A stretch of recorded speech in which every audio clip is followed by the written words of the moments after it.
to be able to get it to the Senate and begin our negotiation. Well, I'd love it if our bill actually were allowed to have this amendment so that this amendment could go to the Senate. Because I think that if it went to the floor, I'd be very optimistic. Because we passed this kind of legislation out of the House on a bipartisan basis last Congress. I want to touch a little bit about CDFIs. And you tell you, I'm a big fan of CDFIs. I helped start CDFIs. I did about $1 billion worth of financing in the very poor communities before I got to Congress. You know, and I'm a big fan of them, and I'm assuming you are too. You know that in Arkansas, CDFIs have done great business. I assume you know how much benefit Arkansas has gotten from community development financial institutions.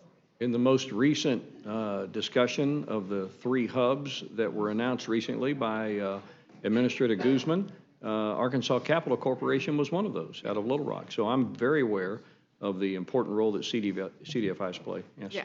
And, you know, whether they're in Arkansas or New Mexico, we have to recognize that when capital does not go into a community, it cannot develop economically. And we need to make sure we are passing laws and funding those kinds of programs that help create economic development in these places. And I call them not disadvantaged, I call them places of opportunity. Because when we allow financing to go in there and small business to go, affordable housing, whether it be in a reclaimed warehouse or an abandoned building that's not used for offices, we are going to start seeing communities thrive. And so that's why it is very problematic when I see the cuts that we see here in CDFI. Home-wise in my district, I would tell you, 5,600 homeowners. It's a CDFI. That's the kind of difference you can make. In a town of 80,000, 5,600 homeowners is great, and our default rate is less than 2%. These are the kinds of lending institutions, community-based lending institutions, which go in where the big banks don't. And so I'm very worried about those kinds of cuts. You know, ranking member, I'm going to always have a hard time not calling you Majority Leader, because that's how I came in here. Well, you know, I want to talk a little bit about the election security grants and the impacts those will have. You know, can you share with us a little bit about, were the 2020 elections secure and fair? And do you have concerns about cutting grants for election security like this bill does? Well, first answer to your question is the courts, numerous courts throughout the land have determined that the 2020 elections were fair. And in fact, Mr. Trump's, some of his closest advisors advised him the elections were fair. The EAC was established, Bob Ney was the chairman of the House Administration Committee, I was the ranking member, and we'd had the debacle of the 2000 hanging chads in Florida. In that election, of course, the Supreme Court decided that the election in Florida would stop, and Al Gore said, that's the law, I accept it. It hurt him, obviously, but he accepted the result. The EAC was established for the purposes of helping local state boards of education and states to have the technology and personnel available to them to run fair, open, transparent election processes, facilitating people voting. And for the first time in history, we started giving money to local states for election integrity. It was the original, I think, was $3.5 billion. That has been underfunded for some period of time now, and that's unfortunate because, unfortunately, when people do the budget at the county level, city level, state level, election administration is pretty far down the line in terms of what's important. Obviously, education very high, healthcare very high, et cetera, et cetera. So it's unfortunate, I think, that we are retreating from our support of election assistance. One thing that I particularly am focused on is having younger people, college students, community college students, involved in administering elections. Number one, to expose them to elections.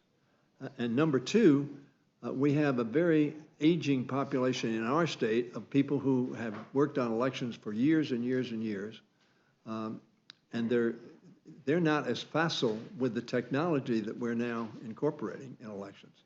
And young people are. But it also would give young people an incentive to vote, to turn up, to know how their elections are conducted, not from a partisan standpoint, but from an administrative standpoint. Right, just making sure that elections work and they're secure and fair so that everybody can trust them. And so to undermine that work is really scary, because we know that democracy is the best answer to tyranny, aggression, depravity, but it doesn't come easy. It doesn't come easy. I mean, that more perfect union that we're all talking about, that our Constitution talks about, it's work. It's hard work, and it requires everybody to come together and to provide those kinds of resources to at the local level, especially when we know, and we've seen in recent reports, that election workers are afraid that all of this violent rhetoric that we've been hearing and the attacks on them coming out of the 2020 election, they're afraid. They are leaving the workforce, the electoral workforce. Mr. Chairman, I ask unanimous consent to enter into the record the 2023 Brennan Center poll analysis about the high turnover election officials among safety threats and political interference. Without objection. And then, you know, the last little piece about elections I am concerned about in this bill is that includes 3 riders that would allow private companies, nonprofits, and government contractors to keep their political spending secret. Ranking member, what does this do to people's faith in our democracy when they can't find out who's spending on our elections? Well, I think that my mother always told me, consider the source. When somebody talks to you, find out who they are, what interests they have, you know, where do they come from, what's their experience, because it skews perhaps the counsel or information that they're given to you. So I think the greater transparency, and of course we've passed through this House on a number of times legislation to ensure that spending is all reported, that it is transparent, that the voter can in fact consider the source of the support. And so I think to the extent that we reduce that, we make the election process less transparent to the voter, and therefore their decisions are tougher to make. Right, follow the money. And if you're willing to give money for particular matters, be willing to let the public know what you're doing. Mm-hmm. It's that simple. If you're going to give money, be willing to stand up and answer who you're giving money to and why, and let the voters decide what that means. Mr. Chairman, I yield back. Thank you, gentlelady. The gentlelady from Minnesota is recognized for any questions she may have for the panel.